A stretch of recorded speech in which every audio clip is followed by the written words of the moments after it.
बच्चों, मैं हूँ आपकी टीचर सुप्रिया और मैं आपको पढ़ाऊँगी इंग्लिश ऑक्सफोर्ड प्रोग्रेसिव। जैसे कि आपको पता है हमने फर्स्ट यूनिट का first chapter where we live now का फर्स्ट चैप्टर कंप्लीट कर लिया है, डिफरेंट प्लेसेस टू लिव, ठीक है ना। तो आज हम सेकंड यूनिट का चैप्टर कंप्लीट करेंगे, the king and the tide, ठीक है ना। तो आप बच्चे अपनी पेज 38 निकाल लें। ये हमने प्रीवियसली इसके question answer, word meaning, word sentences मैंने सब कुछ करा दिए थे।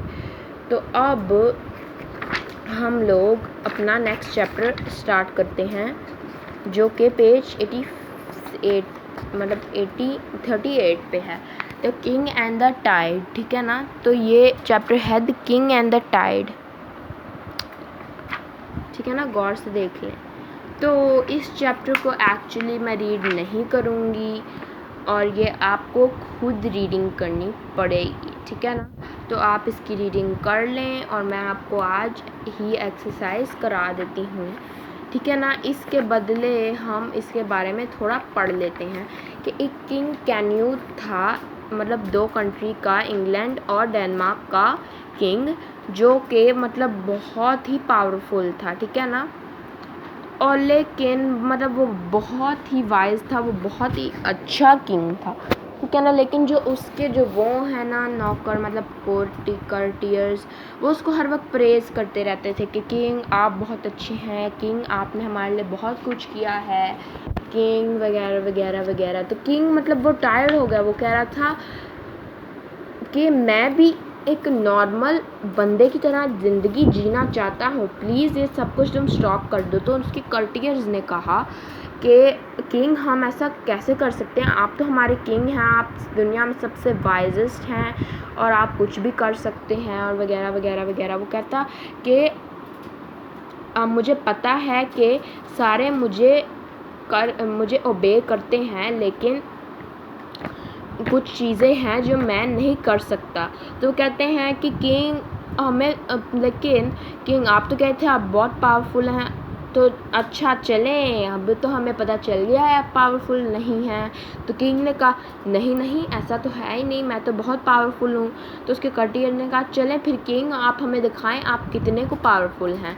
तो उसके बाद उन्होंने किंग की मतलब थ्रोन को लिया, ये थ्रोन देख रहे हैं, और उसको मतलब बीच पे ले गए।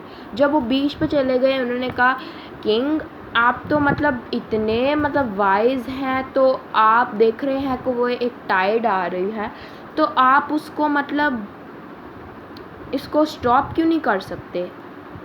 तो किंग ने कहा हाँ हाँ मैं ज़रूर कर सकता हूँ। तो किंग ने कहा stop coming in you mighty tide, king ने कहा ऑर्डर किया, ठीक है ना। तो जो कोर्टियर्स थे वो वहाँ खड़े हो गए और सुनने लगे और वेट कर रहे थे कि वाटर स्टॉप हो जाए, और वो मतलब एक्सपेक्ट कर रहे थे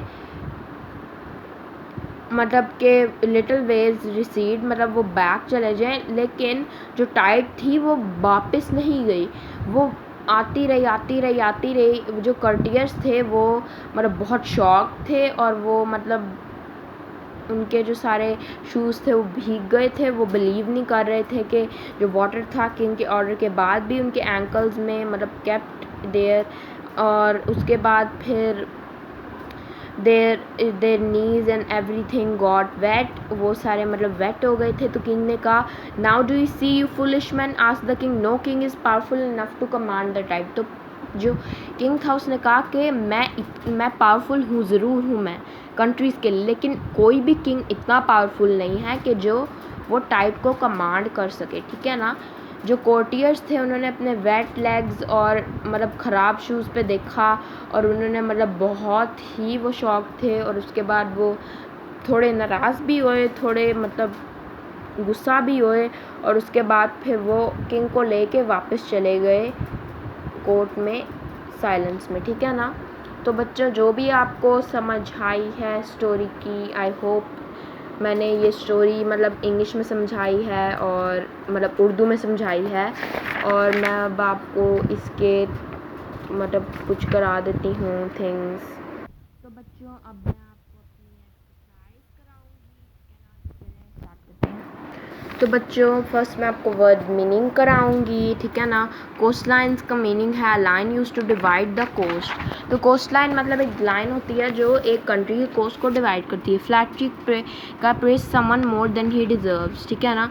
नेक्स्ट है courtiers, man in the king's court. Next है एक्सेसिव, इनसिक्योर, इनसिंसियर, ठीक है ना।